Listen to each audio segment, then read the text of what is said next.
Naniniwala si Arvin Tolentino na ang matagal na bakasyon ay ang nagdala sa kanilang blowout loss ng Northport, sa kamay ng Barangay Ginebra, sa pagbubukas ng kanilang PBA Commissioner's Cup Semifinal Series.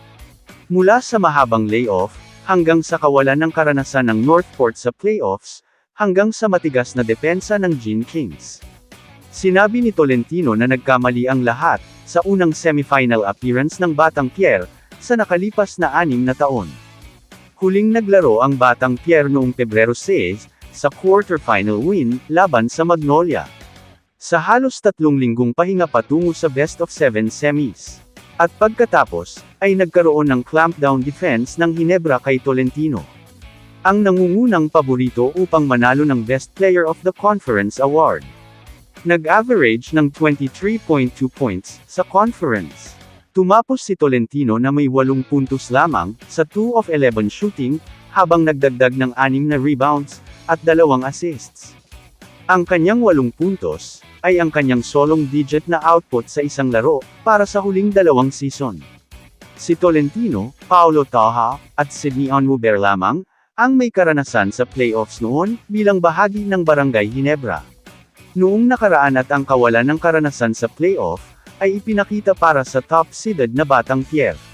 Si Arvin Tolentino na sinabing kulang ang kanilang karanasan, matapos ang Northport, ay bumagsak sa paghawak ng upset laban sa Barangay Ginebra.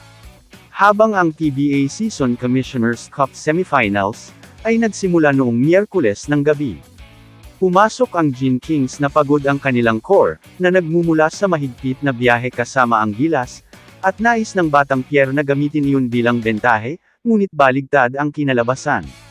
At sinamantala ng Gene Kings, ang kanilang karanasan, habang ang mga veterano, ay gumamit ng malaking third quarter para iwanan ang Northport.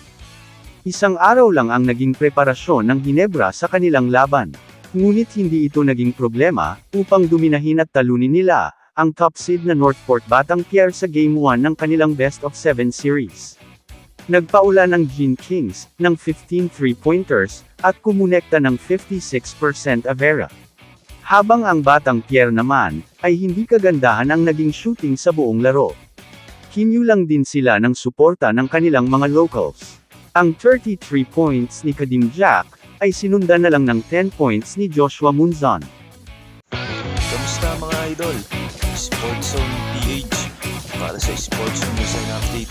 Kung bago ka pa lamang dito sa channel ko, pindutin mo na ang subscribe button at notification bell, para lagi kang update sa mga sports news.